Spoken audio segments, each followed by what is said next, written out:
ఏంటి అసలు కొంగు పూర్తిగా కప్పుకోకుండా ఏంటిది? అంటే ఏంటి నానా? అంటే నీ దుప్పట అలా వేసుకున్నావి ఏంటి? నాన్న, ఇది కుర్తీ లెగింగ్.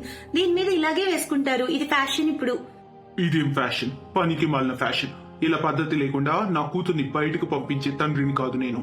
ఫ్యాషన్ అనంటూ మన మర్యాదని మర్చిపోకూడదు. కొన్ని రోజుల్లో మీ అన్న పెళ్లి. నీ వదినొచ్చాక నిన్ను చూసి నీలాగే తాను బట్టలు కట్టుకుంటానని పంతం పడితే మీ అమ్మ లేనంత మాత్రాన చెప్పడానికి నాన్న కూడా లేడనుకున్నావా?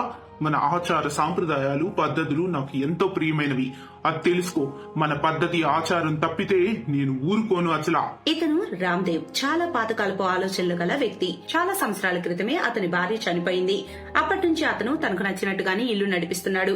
అతను చంబా అనే మారుమూల గ్రామంలో ఉంటాడు. ఆ గ్రామంలాగే అతని ఆలోచనలో కూడా పాత మూలాలున్నాయి. అతనికి కొడుకు రాజీవ్, కూతురు అచల ఉన్నారు. రాజీవ్ ఊళ్ళోని ఒక ఫ్యాక్టరీలో క్లర్క్ గా పనిచేస్తున్నాడు. రామ్దేవ్ అతని కొడుకు పెళ్లిని చాలా దూరంలో కల తన స్నేహితుడు కూతురుతో చాలా చిన్నప్పుడే ఖరారు చేశాడు. కవిత అమ్మ నాన్న చాలా భేదవాళ్లు. అందుకే వాళ్ళు ఆమెను చదివించలేకపోయారు. ఈ విషయమే రాజీవ్ మొదట్లో ఈ సంబంధంకు సిద్ధంగా లేడు. కానీ ఫైనల్ గా వాళ్ళ నాన్న మాట కాదనే సాహసం అతనికి లేదు. చంబా గ్రామంలో ఒక ఆచారం ఉంది. పెళ్లికి ముందు వరుడు వధువు ముఖం చూడకూడదని, అలాగే వధువు వరుడు ముఖం చూడకూడదని. అలా కొద్ది కాలం గడిచింది. పెళ్లి రోజు రాణి వచ్చింది. రాజీవ్ కవితను పెళ్లాడటానికి వచ్చాడు. కవిత పరిగెత్తుకుంటూ కిటికీ దగ్గరకు వస్తుంది. అప్పుడు ఆమె తల్లి, అరే ఏం చేస్తున్నావు తింగరదానా? మా నా పెళ్లి కొడుకు వచ్చాడు, నేను అతన్ని చూడాలి. ఫైనల్ గా ఒకరినొకరు చూసుకోకుండానే వారి వివాహం జరిగిపోయింది. అల్లుడు గారు, ఇదిగోండి చద్ది కట్టాను. దూర ప్రయాణం కదా, దారిలో ఏదైనా ఆకలేస్తే కస్తేనండి. బస్ లో రాజీవ్ కవితతో అన్నాడు, కవిత ఇక నేను ముసుగు. అమ్మ చెప్పింది శోభనం గదిలోనే ముసుగు తీయాలని. కాసేపటి తర్వాత రాజీవ్ కడుపులో ఉబ్బరంగా అనిపించి అతను కవితతో అన్నాడు, కవిత నెక్స్ట్ బస్ స్టాప్ లో మనం దిగాలి. నా పొట్ట కాస్త ఇబ్బందిగా ఉంది. కానీ పెళ్లిలో అలసిపోవడం వల్ల ముసుగు లోపల ఉన్న కవిత ఎప్పుడు నిద్రపోయిందో ఆమెకే తెలియలేదు. ఓ ముసుగావిడ, త్వరగా లే, బస్ ఆఖరి స్టాప్ వచ్చింది, లే పద పద. అరే ఆయనేడి, నేను ఎక్కడికి వెళ్ళాలి? మా ఆయన ఎక్కడికి వెళ్ళారు? నాకు ఏ ఊరు వెళ్ళాలో కూడా తెలియదు. ఆశ్చర్యంగా ఉంది, ఎక్కడికి వెళ్ళాలో కూడా తెలీదా? అక్కడే నిల్చున్న ఒక ఆవిడికి పాపం తనపై జాలేసి తనతో పాటు కవితను తీసుకెళ్తుంది. కానీ అలా ఎలా అయిందమ్మా నీకు తెలియకుండా? నాకు కన్నంటింది, ఇవాళ నా పెళ్ళయింది. ఆహా, అదా విషయము. నీ భర్త కావాలని నిన్ను వదిలి వెళ్ళాడనిపిస్తోంది. నువ్వు కంగారు పడకు. రేపు ఉదయాన్నే నాతో పాటు పోలీస్ స్టేషన్ కి పద, రిపోర్ట్ ఇద్దాం అక్కడ మనం మీ ఆయన మీద. వాళ్ళు మీ ఆయన్ను ఎతికి పెడతారు. మరుసటి రోజు ఉదయం కమల ఆమెను తీసుకుని పోలీస్ స్టేషన్ కి వెళ్తుంది. నీ భర్త పేరేంటి చెప్పు, అతని అడ్రస్ ఏంటి? కానీ అమ్మ భర్త పేరు చెప్పకూడదని చెప్పింది. పేరు తెలియకుండా అతన్ని ఎలా వెతకాలి? మా ఇంటి ఆయన పేరు రాజీవ్. అతని అడ్రస్ ఏంటి? నాకు తెలీదు. సరే, చూడటానికి ఎలా ఉంటాడు అతను? నాకేం తెలుసు, నేను అసలు అతను ఎప్పుడైనా చూడనే లేదు కదా. ఏ రోజులో ఉన్నావమ్మా నువ్వు? సరే, నీ ఊరి పేరేంటి కనీసం? అది కూడా నాకు తెలీదు. అరే వెళ్ళి ఇక్కడి నుంచి, ఇలా అయితే నీ భర్త దొరకడు. వాళ్ళు అక్కడి నుంచి బయటకు వస్తారు. కమల కూడా ఆమెను తన దగ్గర నుంచి వెళ్లిపోమని చెప్తుంది. అక్కడ రాజీవ్ కూడా ఆమెను వెతికే ప్రయత్నం ఎంత చేసినా ఫలితం లేకుండా పోతుంది. ఫైనల్ గా ఇంటికి చేరిన రాజీవ్ తన నాన్నతో అంటాడు, నానా తనని ఎక్కడ వెతకాలి? వాళ్ళ అమ్మ వాళ్ళకి విషయం చేరేస్తే మంచిది అనిపిస్తుంది ఇప్పుడు. లేదు లేదు, ఆ పొరపాటు ఇంటి పరిస్థితుల్లో చేయకు, మనం తలెత్తుకోలేము అప్పుడు. మా ఇంటాయన దొరికే వరకు నన్ను మీ దుకాణంలోనే ఉండనివ్వండి పిన్ని. నాకు మిఠాయిలు నమ్కిళ్ళు చేయడం వచ్చు. మీకు అవన్నీ చేసి పెడతా, ఎంతో కొంత ఇవ్వండి మీరే నాకు డబ్బులు. సరే పద. ఆపై కవిత కమల్తో పాటు ఆమె ఇంట్లోనే ఉండసాగింది. ఒకరోజు వాళ్ళ దుకాణం వద్ద కొంతమంది కొన్ని పోస్టర్స్ అంటించి వెళ్లిపోతూ ఉంటారు. అది చూసి కవిత కమల్ని అడుగుతుంది, ఆ కాగితాలలో ఎందుకు అంటించారు పిన్ని? అరే అది వాళ్ళ పని గురించి ప్రచారం చేసుకోవడం కోసం. ప్రచారం అంటే? అలా కాగితాలు అంటించడం వల్ల వాళ్ళ దుకాణం గురించి అందరికీ తెలుస్తుంది. కవితకు ఐడియా వస్తుంది. ఆమె వధువు బట్టల్లో ఫోటో దిగి ఆ ఫోటోతో పాటు ఆమె పేరు, కమలా పిన్ని ఫోన్ నెంబరు, అడ్రస్ తో పాటు పోస్టర్ వేపించి అంటిస్తుంది. ఆ పోస్టర్ అన్ని బస్సులపై అంటిస్తుంది. అలా ఒకరోజు రాజు పని నుంచి తిరిగి వస్తూ ఉండగా అతని దృష్టి ఆ పోస్టర్ పై పడుతుంది. క్షణాల్లో అతను ఆ మొబైల్ నంబర్ కు ఫోన్ చేసి కవితతో మాట్లాడతాడు. ఆపై తన తండ్రితో పాటు కమల దుకాణం దగ్గరికి వెళ్తాడు. అక్కడ కవిత ముసుగు వేసుకొని ఉంటుంది. నా భార్య కవిత, నేను రాజీవ్ని కవిత, నీ భర్త. ఇదంతా నా తప్పేనమ్మా. నా పాత ఆలోచనలు సిద్ధాంతాల వల్లే ఇలా జరిగింది, నన్ను క్షమించు. అది విని కవిత ఆనందిస్తుంది. రామ్దేవ్ కూడా తన పాత ఆలోచనలకు స్వస్తి చెప్తాడు. ఆపై అతను తన కోడలికి మేలి ముసుగు వేసుకుని తిరగాల్సిన అవసరం లేదని చెప్తాడు.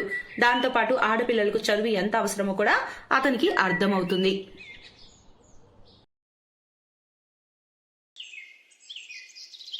నవ్య సన్నటి నడుంకి కాలేజ్లో అందరూ ఫ్యాన్సే. తన సన్నటి నడుము పైగా పొడవాటి జుట్టు తన అందాన్ని ఇంకా పెంచేవి. నవ్య తనపై తను శ్రద్ధగా ఉండేది. ఉదయాన్నే లేచి తను యోగా మరియు ఎక్సర్సైజెస్ చేసేది. నవ్య గ్రాడ్యుయేషన్ అయిపోగానే తన తల్లిదండ్రులు ఒక మంచి అబ్బాయిని చూసి తనకి పెళ్లి చేసేస్తారు. పెళ్ళయ్యాక నవ్య తన అత్తగారింటికి వెళ్తుంది. ఆ ఇంట్లో భర్త, అత్తగారు మరియు ఆడబడుచు ఛాయ ఉంటారు. నవ్య ఒక సన్నటి నడుము గల అమ్మాయి, కానీ ఛాయ బాగా లావుగా ఉంటుంది. తను రోజంతా కేవలం తింటూనే ఉండేది. ఒకరోజు ఉదయం ఛాయ టిఫిన్కి చోలే భటూరే తింటూ ఉంటుంది. ఆపవే, నువ్వు ఎప్పటికి మారుతావో? నీకు చాలాసార్లు చెప్పాను లైట్గా ఫుడ్ తినమని. నీ వెయిట్ చూసుకుంటున్నావా? అమ్మా, నాకు ఆ గడ్డి సలాడ్లు తింటే అస్సలు కడుపు నిండదమ్మా. అత్తయ్యగారు కరెక్టే చెప్తున్నారు వదినా, కొంచెం తగ్గించొచ్చు కదా. కోడల్ని చూడవే, తను ఎంత బాగా మెయింటైన్ చేస్తుందో. తన సన్నటి నడుము, దాంతో ఆ పొడవాటి జుట్టు మాకు తను చూడగానే నచ్చేసింది. అందుకే మీ అన్నయ్య వెంటనే పెళ్లి కొప్పేసుకున్నాడు. రేపు నిన్ను చూడ్డానికి పెళ్లి వాళ్ళు వస్తే వాళ్ళు ఏమంటారో ఏంటో. వదినేమో సన్నగా ఉంటుంది, మరదలేమో ఆలులాగా ఉంటుందని అంటారే. అమ్మా వదినల మాటలకి ఛాయాకి చాలా కోపం వస్తుంది. ఆ కోపంతో తను అక్కడి నుండి వెళ్ళిపోతుంది. తన రూమ్కి వెళ్ళి చిప్స్ తింటూ ఉంటుంది. అలాగే కొద్ది రోజులు గడుస్తాయి.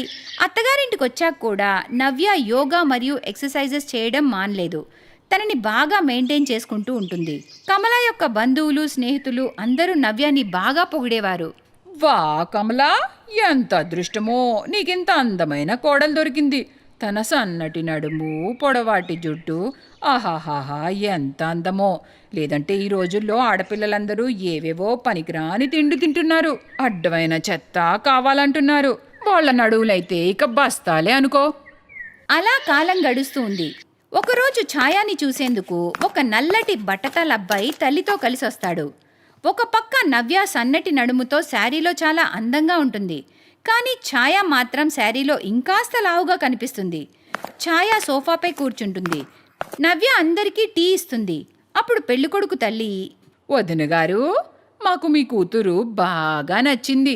ఇక మీరు పెళ్లి ఏర్పాట్లు చేసుకోండి వదినా. అది విని అందరూ చాలా ఆనందిస్తారు. ఇక కమల ఛాయాని తనకి కాబోయే అత్తగారి కాళ్ళకి నమస్కరించమని చెప్తుంది. ఛాయ అలా నమస్కరించేందుకు వంగగానే వెంటనే ఆవిడ కాలు వెనక్కి లాగేసుకుంటుంది. అమ్మాయి, నువ్వెందుకు నా కాళ్ళకి మొక్కుతున్నావు? ముందు నన్ను నాకు కాబోయే కోడల్ని ఆశీర్వదించని. కానీ నేనే కదా మీ కాబోయే కోడల్ని. ఏంటే, నీలాంటి బండబర్రెని ఎవరు కోడల్ని చేసుకుంటారు? నాకైతే ఈ సన్నటి నడుము గల పిల్లే నచ్చింది. అదేంటండి, నేను ఈ ఇంటి కోడల్ని. మీరు ఛాయాతో అలా మాట్లాడడం తప్పండి. అమ్మాయి ఇంత బండగా ఉంటుందని మాకు ముందే తెలిస్తే మేము అసలు వచ్చేవాళ్ళమే కాదు. సన్నటి వదినెక్కడా, బండ మరదలెక్కడా? అమ్మో! అవునా ఆంటీ, మా అమ్మాయి లావుగానే ఉంది. కానీ మీ అబ్బాయి నల్ల రంగు బట్టతల మీకు కనిపించట్లేదా? మీకు మా మరదలు నచ్చలేదంటే మాకు కూడా మీ అబ్బాయి నచ్చలేదు. అబ్బాయి వాళ్ళు కోపంగా అక్కడి నుండి వెళ్ళిపోతారు. నాకు పెళ్లి సంబంధాలు తీసుకురావడం ఇక ఆపమ్మా. నన్ను ఇన్సల్ట్ చేస్తే నీకేం వస్తుంది? వీటన్నిటి వల్ల నాకెంత టెన్షన్ అవుతుందో నీకు తెలుసా?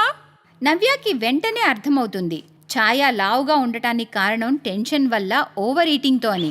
మరుసటి రోజు నవ్య ఛాయాని ఒక షోరూమ్కి తీసుకెళ్తుంది. అక్కడ ఛాయాకి ఒక డ్రెస్ నచ్చుతుంది. నవ్యకైతే తన సైజులో డ్రెస్ హాయిగా దొరుకుతుంది. కానీ ఛాయాకి ఏ డ్రెస్ నచ్చిందో అది తనకి ఫిట్ అవ్వదు. వదినా, 2 minutes, నేను ఈ డ్రెస్ ట్రై చేసుకుని వస్తాను. ఎందుకు మేడం మీరు మీ టైము మా టైము వేస్ట్ చేస్తున్నారు? ఈ డ్రెస్ మీకెలా సరిపోతుంది? అయితే దీనిలో పెద్ద సైజునివ్వండి. మేడం, మా దగ్గర దీనికంటే పెద్ద సైజే లేదు. అయినా కానీ మీ సైజులో డ్రెస్సెస్ మా షోరూంలోనే కాదు, ఎక్కడా ఉండవు. అది విని ఛాయాకి నవ్యకి చాలా బాధేస్తుంది. చూడండి, నేను మీతో ఛాలెంజ్ చేస్తున్నాను. ఈ రోజు నుంచి కరెక్ట్గా 1 నెలకి ఛాయ ఇదే డ్రెస్ తీసుకోవడానికి వస్తుంది. అప్పుడు చూడండి. నవ్య ఛాయ చేయి పట్టుకుని తనని ఇంటికి తీసుకెళ్తుంది. వదినా, మీరు ఆ సేల్స్ మ్యాన్తో ఛాలెంజ్ అయితే చేశారు కానీ నేను దానిలో ఎలా ఫిట్ అవుతాను? ఛాయ, నువ్వు ఎలాగైనా నా పరువు కాపాడాలి. 1 నెల రోజులు నేను ఎలా చెప్తే అలా చెయ్యాలి. ఓకేనా ఛాయ? ఆ తర్వాత ఛాయ ప్రతిరోజు ఉదయాన్నే లేచి నవ్యతో కలిసి యోగా, మెడిటేషన్ మరియు ఎక్సర్సైజులు చేస్తుంది. వేడినీళ్లు తాగి లైట్ ఫుడ్ తింటుంది. మెల్లమెల్లగా తనలో చేంజ్ చూసి ఛాయాకి మంచిగా అనిపించి తను ఇంకా కష్టపడుతుంది.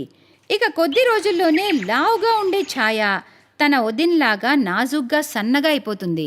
అరే కోడలా, నువ్వు నా కూతుర్ని పూర్తిగా మార్చేశావే.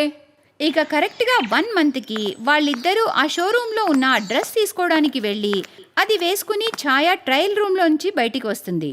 అప్పుడు తను చాలా అందంగా కనిపిస్తుంది. తనని అంత సన్నగా చూసి అందరూ ఆశ్చర్యపోతారు. ఛాయాను చూసి ఆ షోరూమ్ ఓనర్ ఛాయ వద్దకు వచ్చి ప్రపోజ్ చేస్తూ ఇలా అంటాడు. Will you marry me?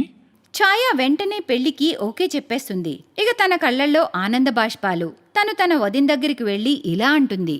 Thank you so much వదినా, మీరు నా లైఫ్నే మార్చేశారు. అరే ఛాయా, ఇదంతా నీ కష్టానికి ఫలితమే. ఆ తరువాత ఇద్దరూ వదిన మరదళ్ళు హత్తుకుంటారు. Thanks for watching.